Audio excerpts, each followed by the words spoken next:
Bonjour à tous et bienvenue dans cette nouvelle Open the Boîte. Aujourd'hui, on vous présente Vénice de Atalia.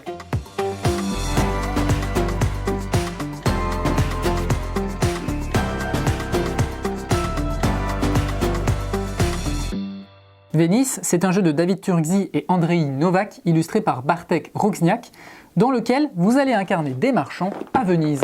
Vous allez pouvoir corrompre certaines personnes, vous allez récupérer des ressources, accomplir des missions, et puis surtout, vous allez naviguer dans les canaux de Venise avec votre gondole. Le matériel est très chouette.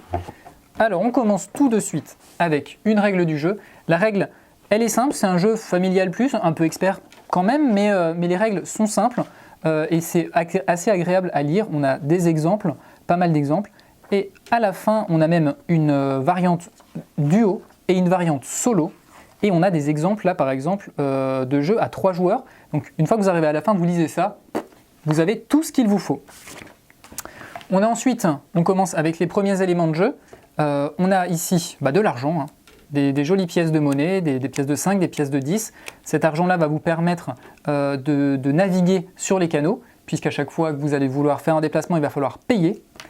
Vous avez ensuite ici une jolie petite pièce, c'est la pièce, le jeton premier joueur. Voilà. Ici, vous avez d'autres jetons que vous utiliserez en fonction des modes de jeu. Et ici, vous allez avoir les bâtiments qui se trouvent à Venise. Ces bâtiments, on le voit, sur chacune des tuiles, on a des effets. Vous allez pouvoir y placer vos artisans et à chaque fois vous allez les déplacer sur chacune des cases. Ça vous permettra d'activer des effets. Voilà, donc on en a une douzaine qu'on placera aléatoirement sur le plateau. Et le plateau, le voici, un grand plateau qui représente la ville de Venise. Le plateau, il est recto verso, donc on a Venise by night, si vous voulez, voilà. Et on a aussi Venise en plein jour. Alors c'est juste cosmétique, hein, le plateau reste exactement le même. Donc on voit ici le plateau avec les différents canaux. Et ici, je vous le disais, vous avez des petits emplacements pour mettre les différents lieux de la ville. Vous allez avoir ici des petits emplacements devant chaque lieu. Vous allez pouvoir accoster avec votre gondole pour activer les effets. Et les gondoles justement, et vos gondoliers, et vos artisans, eh bien tout cela, on les retrouve dans la boîte, dans des jolies petites boîtes à vos couleurs. Donc ça c'est super bien, hein. À la fin, quand vous avez terminé votre partie, vous pouvez tout ranger dans cette boîte. Chaque joueur a sa couleur et on a jusqu'à 5 joueurs. Je vais par exemple prendre le matériel pour le joueur bleu parce que j'aime bien le bleu. Hop, voilà, on va avoir du coup un petit gondolier. Donc chaque joueur a son petit gondolier.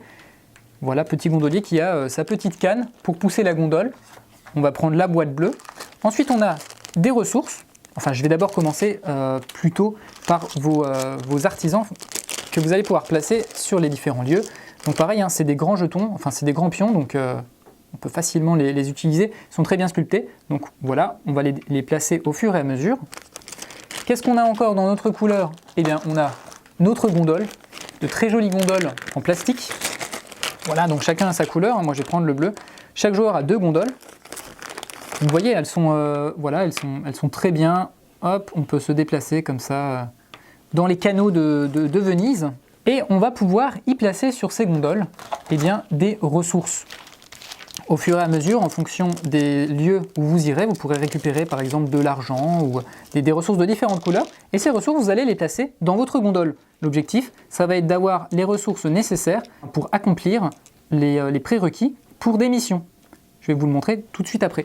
Donc voilà à quoi ça ressemble, hein, une gondole qui transporte des marchandises. On va également avoir pour chaque joueur des ponts. Donc ces ponts-là, moi je vais prendre les ponts bleus qui sont les miens, qui permettront, on va pouvoir en construire au fur et à mesure de la partie. Par exemple, je vais pouvoir construire un pont ici, je vais pouvoir construire un pont ici. Ces ponts-là, ça permettra de ne pas payer le coût pour se déplacer sur les canaux. On a également des petits disques. Voilà, donc à chaque fois, hein, tous ces éléments-là existent pour tous les joueurs. Les petits disques, tout simplement, hein, c'est pour suivre le compte au niveau du score. Donc on va avoir un disque ici, qu'on va pouvoir avancer au fur et à mesure en fonction des points de victoire qu'on va gagner. On va avoir un disque ici, puisqu'il y aura une partie intrigue, une partie carrière politique. Donc on va avancer sur cette piste-là pour gagner des points de victoire. Et on aura également un disque pour le plateau personnel. On trouve également d'autres petits éléments en bois. Donc tous les éléments sont en bois à l'exception des gondoles qui sont en plastique. Donc, on va avoir ici un pion espion. Celui-là, il servira pour une certaine catégorie de cartes. On va avoir ici un petit pion déplacement, donc ça c'est un pion vague, puisque le premier déplacement qu'on fera à chacun de ces tours sera gratuit. Donc pour le marquer, voilà, on va mettre un petit jeton vague pour cacher le symbole avec les pièces. Et on va avoir ici un petit jeton, celui-ci c'est pour marquer le déclenchement de la fin de partie, qu'on placera ici. Voilà, qu'est-ce qu'on a encore donc? Je vous le disais, hein, on va utiliser des ressources. Donc on a encore ici des jetons de couleur grise qui représentent l'argent. On va avoir donc les gondoliers dans les autres couleurs. On va avoir des jetons violets également. Donc gris, orange et violet, ce seront les 3 couleurs de ressources.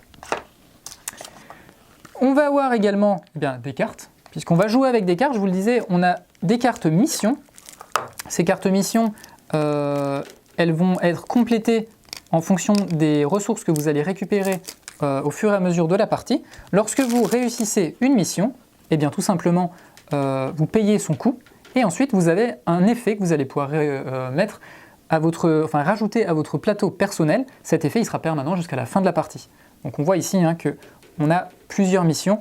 On va les piocher en début de partie et on va pouvoir les accomplir. Voilà, on pourra en repiocher également en passant dans certains lieux. Donc on a pas mal de missions, il y a vraiment de quoi faire. Ensuite, on va avoir des cartes faveur. Donc ça, ce sont des cartes qui vont nous octroyer des avantages qu'on va jouer au fur et à mesure de la partie. Des cartes qu'on pourra récupérer aussi dans certains lieux et qui pourront renverser un petit peu la situation. Voilà, donc on a pas mal de cartes avec ces effets-là.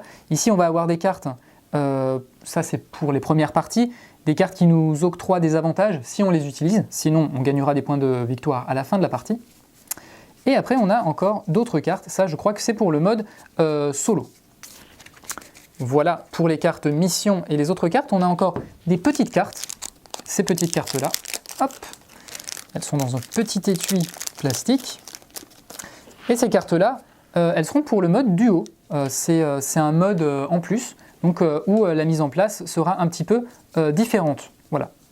Donc on les voit recto, verso, voilà, avec un A et un B. Ce sera une mise en place différente pour des parties un petit peu différentes.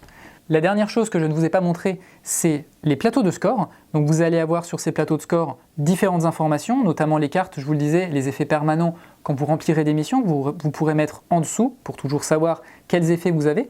Vous allez avoir aussi des jauges, intrigues et parchemins. Celles-ci vont évoluer au fur et à mesure de la partie et elles vous permettront parfois de payer certaines choses. Lorsque vous rencontrerez les gondoles des adversaires, il va y avoir des rumeurs qui vont se créer. Pour la carrière politique, ce sera un petit peu parfois bien, parfois moins bien. Et c'est comme ça que vous allez le payer, sachant que l'intrigue vous permettra d'évoluer sur le plan politique, mais le joueur en fin de partie qui aura le plus d'intrigue sera arrêté par l'Inquisition et perdra automatiquement la partie, quel que soit son nombre de points de victoire. Voilà, je vous montre encore dans la boîte donc ces petites boîtes de couleurs pour chaque joueur, et ça c'est super sympa puisque chaque joueur va vraiment pouvoir récupérer tout son matériel de jeu. Voilà, et bien je crois qu'on a tout dit sur Venice. Sur ce, on vous fait des bisous, on vous dit à la prochaine, et puis ciao!